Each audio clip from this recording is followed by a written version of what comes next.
మూడో వ్యక్తి ఎవరైతే ఉన్నారో అంటే థర్డ్ పార్టీ, భార్య భర్తల మధ్యకి మూడో వ్యక్తి రావటం కానీ, లేకపోతే లవర్స్ మధ్య మూడో వ్యక్తి రావటం కానీ, ఇటువంటి మూడో వ్యక్తి థర్డ్ పార్టీ ఎవరైతే ఉన్నారో అటువంటి థర్డ్ పార్టీని చాలా సింపుల్ గా మీరు ఎటువంటి మంత్రతంత్రాలు చేయకుండా ఒక నెంబర్ రాసి, ఒక ఏంజల్ నెంబర్ రాసి దాని కింద వాళ్ళ పేరు రాసేసి మీరు అక్కడే కూర్చొని కాల్ చేసినట్లయితే వాళ్ళ మధ్య అనేది ఆ మూడో వ్యక్తి జీవితాంతం శాశ్వతంగా దూరం వెళ్ళిపోవడం అనేది జరిగింది. అటువంటి పవర్ఫుల్ గా ఒక ఏంజల్ నెంబర్ ఈరోజు మీకు తెలియజేస్తున్నాను. అయితే ఎవరైనా సరే దీన్ని పూర్తిగా తెలుసుకోవాలనుకుంటున్న వాళ్ళు మన ఛానల్ ని సబ్స్క్రైబ్ చేసి లైక్ చేసి షేర్ చేయండి. అదేవిధంగా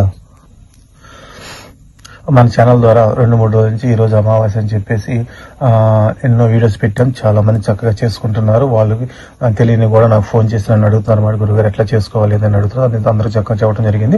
అదేవిధంగా ఇంకా ఎవరైనా సరే ఉన్నా వాళ్ళు చేసుకోవాలనుకుంటే మీరు ఈ రోజు నైట్ దాకా మన టైం అనేది ఉంది కాబట్టి చక్కగా చేసుకోండి, మంచి రిజల్ట్ అనేది పొందనమాట. ఎవరైనా సరే వశీకరణ కానీ, లేకపోతే బ్లాక్ మ్యాజిక్ నివారణ కానీ, ధన ఆకర్షణ, జన ఆకర్షణ ఇటువంటి మేము చేసుకోలేకపోతున్నామండి అనుకుంటున్న వాళ్ళు ఎవరైతే ఉన్నారో వాళ్ళని కాంటాక్ట్ అయ్యారంటే నేను చక్కగా మీకు చేసి మీకు ఇంటికి పంపించడం జరిగింది. బట్ అటువంటి పవర్ఫుల్ గా యంత్రతంత్రాలు అనేవి మన దగ్గర ఉండి బ్రాస్లెట్ రూపంలో కానీ, బ్రాస్లెట్ రూపంలో పంపిస్తాను.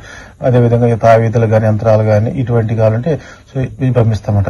అయితే ఇక్కడ నేను చెప్పేది ఏంటంటే మీకు చాలా మంది మూడో వ్యక్తితో అంటే నాకు చాలా కాల్స్ అనేది వస్తున్నాయి. ఎట్లా అంటే మా మధ్య వేరే స్త్రీ వచ్చిందండి, లేకపోతే మా మధ్య వేరే పురుషుడు వచ్చారండి, వాళ్ళు రావడం వల్ల వీళ్ళు మమ్మల్ని మర్చిపోతున్నారు, అది ఇదని వాళ్ళు చెప్పడం జరుగుతుందన్నమాట. నేను ఒకటే క్లారిటీ చెబుతానండి మీకు. ఏనండి, ఇక్కడ ఒక వ్యక్తి మన జీవితంలోకి వచ్చి మీరు ప్రేమించిన వ్యక్తిని తీసుకుని వెళ్ళిపోవటం కానీ, లేకపోతే స్త్రీని దూరం చేయటం కానీ ఎట్లా చేస్తున్నారంటే ఆ ముందు అట్లా వెళ్లకుండా ఒకరికి ఒకరు అండర్స్టాండింగ్ చేసుకోవాలన్నమాట. అంటే మీకు అతను చెప్పే మాటలు కానీ, లేకపోతే ఈమె చెప్పే మాటలు కానీ ఒకసారి మీరు కాంప్రమైజ్ చేసుకోవాలి. అంటే ఎట్లా అతనికి నేను ఎట్లా ఉంటే నచ్చుతాను అనేది విధంగా మీరు ఆలోచన చేసుకోవాలన్నమాట. ఆలోచన చేసుకొని ఓకే నేను తనకి ఈ విధంగా ఉంటే నచ్చుతాను, అంటే ఇట్లా ఉంటే తను అంటే నన్నే ప్రేమిస్తాడు అని మీరు ఒక దానికి అనుకున్న తర్వాతే ఇటువంటి అన్ని చాలా ప్రాబ్లం నుంచి మీరు చాలా బయటపడతారంటే. అట్లా కాకుండా మీకు నచ్చినట్టు మీరు చేశారంటే వాళ్ళకి నచ్చినట్టు వాళ్ళు చేస్తూ ఉంటారు. ఇక్కడ లవ్ అండ్ రిలేషన్షిప్ లో మీకు ఇక్కడ అర్థం చేసుకోవాల్సింది ఏమీ లేదు మాట. ఏంటంటే ఒక వ్యక్తి మాటికి కోపడుతున్నాడు అంటే మీ మీద అతను ఎంతో ప్రేమ ఉంటేనే కోపడతాడు, అంతేగాని మీ మీద అనుమానంతో కోపడమాట. అనుమానం ఎందుకంటే అన్ని కళ్ళు నాకులాగా ఉండవు, బయటికి వెళ్తే ఆ కళ్ళు వెనకాల ఎన్నో రహస్యాలు దాగి ఉంటాయి.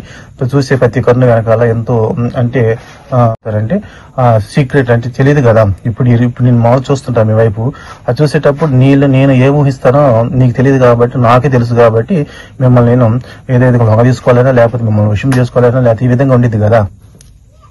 ఇవన్నీ నేను ఎందుకు చదువుతున్నానంటే నాకు చెప్పేది మాటలు ఒకప్పుడు నేను లేకపోతే తను ఉండలేకపోతున్నాడని, లేకపోతే ఒకప్పుడు నేను లేకపోతే తను ఉండేది గురువు గారు 24 గంటలు నాకు ఫోన్ చేసేది, 24 గంటల్లో మాట్లాడేది. ఇప్పుడు నేను లేకుండానే తను 4 ఏళ్ళు 3 ఏళ్ళు నన్ను బ్రేకప్ చేసిందని పురుషులు చెప్పడం, అదేవిధంగా స్త్రీలు కూడా నేను లేకుండా నాతో మాట్లాడుకుని ఒక క్షణం కూడా ఉండలేడుతాను. అటువంటి వాడు ఇప్పుడు నా నెంబర్ బ్లాక్ చేసేసాడు గురువు గారు, అతను లేకపోతే నేను ఉండలేకపోతానని పురుషులు అంటారు. ఈ విధంగా ఒకరు చూస్తుంటారు నాకు. ఇవన్నీ ఎందుకు వస్తాయి అంటే మీరు అర్థం చేసుకోకపోవటమే నేను చెప్పింది, దానికోసం మీకు తెలియజేస్తున్నాను అనమాట. అంతే, వేరే ఉద్దేశం కాదు. ఇక్కడ మీరు అండర్స్టాండింగ్ అనేది రావాలన్నమాట. వాళ్ళకి ఎట్లా ఉండాలి, వాళ్ళకి ఎట్లా ఉంటే మనం నచ్చుతాము అనేది ఒకటి అర్థం చేసుకోండి. వాళ్ళు చెప్పింది ఇట్లా ఉండండి చెప్పింది మీరు ఉండాలి. ఎందుకంటే తప్పదు కదా. మీరు పెళ్లి చేసుకోవాలనుకుంటున్నప్పుడు, అతనితో జీవితాంతం మీరు ఉండాలనుకుంటున్నప్పుడు అతను నచ్చినట్లు ఉండాలి. అదేవిధంగా అమ్మాయికి కూడా మీరు ఎట్లా ఉండాలంటే ఈ విధంగా ఉండే విధంగా చెప్పిన అట్లా ఉంటేనే ఆ జీవితం అనేది చాలా బాగుంటుంది. అంటే భార్య భర్తల మధ్య గొడవలు అనేవి వచ్చినప్పుడు అతను తిట్టుకుంటుంటారు అనమాట. నువ్వు అట్లా నువ్వు ఇట్లా అట్లా తిట్టుకున్నప్పుడు ఎదురు పడ్డావు అనుకో, ఏం జరిగింది, అది చిన్న ఏమైందంటే దాన్ని చిలికి గాలి వానదంటే ఒక్కో చినుకు పడిపోయి పెద్ద గాలి వానది. అట్లా కాకుండా ఒకళ్ళు తిడుతున్నప్పుడు ఒకళ్ళు సైలెంట్ అయ్యారంటే ఆటోమేటిక్ గా కొంతసేపట్లో వాళ్ళు ఆటోమేటిక్ సర్దుకుపోవడం జరిగింది అనమాట. అట్లానే ఇక్కడ నేను చెప్పేది ఏంటంటే మూడో పార్టీ వల్ల కానీ, లేకపోతే మీ మధ్య వచ్చిన స్త్రీలు కనుక ఎవరైతే ఉన్నారో వాళ్ళు రాకుండా మీరు చక్కగా నేను చెప్పిన ప్రకారం చేసుకోండి. ఈ రోజు ఒక చిన్న రెమెడీ చెబుతున్నామంటే చాలా సింపుల్ గా ఉండేది, మీరు మీకు సొంతగా ఇంట్లో చేసుకోవచ్చు అనమాట. అయితే ఇక్కడ మీరు ఏం చేస్తారంటే ఒక వైట్ పేపర్ తీసుకోండి, వైట్ పేపర్ తీసుకొని ఒక బ్లాక్ పెన్ తీసుకోండి. బ్లాక్ పెన్ రెడీ తీసుకున్నాను కాబట్టి మీరు బ్లాక్ పెన్ తీసుకున్న తర్వాత మీరు ఇక్కడ నేను ఒక ఏంజల్ నెంబర్ రాస్తాను చూడండి. ఇక్కడ వచ్చేసి ఏంజల్ నెంబర్ వచ్చేసి 82415340. ఇది వచ్చేసి ఏంజల్ నెంబర్ అన్నమాట. ఇక్కడ వచ్చేసి మీరు దీని కింద ఏం చేస్తారంటే మీ థర్డ్ పార్టీ ఎవరైతే మీరు దూరంగా వెళ్ళిపోవాలి ఆమె వెళ్ళిపోతే మీరు హ్యాపీగా ఉంటాం అనుకుంటున్నారో వాళ్ళ పేరు రాయండి. వాళ్ళ పేరు రాయండి.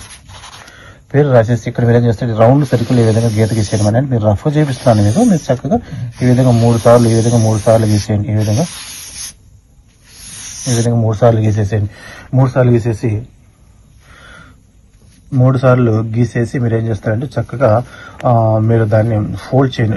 ఇట్లా 3 సార్లు ఫోల్డ్ చేయండి. 3 సార్లు ఇట్లా ఫోల్డ్ చేసేసి మీరు అక్కడే కూర్చొని ఒక క్యాండిల్ తీసుకొని మీ మధ్యలో ఎవరైతే వచ్చారో వాళ్ళు మా నుండి దూరంగా వెళ్ళిపోయినందుకు చాలా సంతోషంగా హ్యాపీగా ఉంటున్నాను అనుకోవాలి. అక్కడ కూర్చొని కాల్చి వేసేయండి. కంపల్సరీ ఇక్కడ వాళ్ళ పేరు అనేది రాయాలన్నమాట. ఈ విధంగా చేసుకున్నట్లయితే మీ జీవితంలో ఉన్న వాళ్ళు ఎవరైతే సరే శాశ్వతంగా వెళ్ళిపోవడం జరిగింది. చక్కగా చేసుకోండి. మంచి ఉద్దేశంతో చేయండి. మంచి ఫలితాలు పొందండి. అదేవిధంగా ఒకరినొకరు అర్థం చేసుకుంటే ఆ రిలేషన్షిప్ అనేది నిలబెడతామాట. అంతేగాని నువ్వెంత నేనంత అనుకున్నావంటే ఏది కూడా ఉండదండి.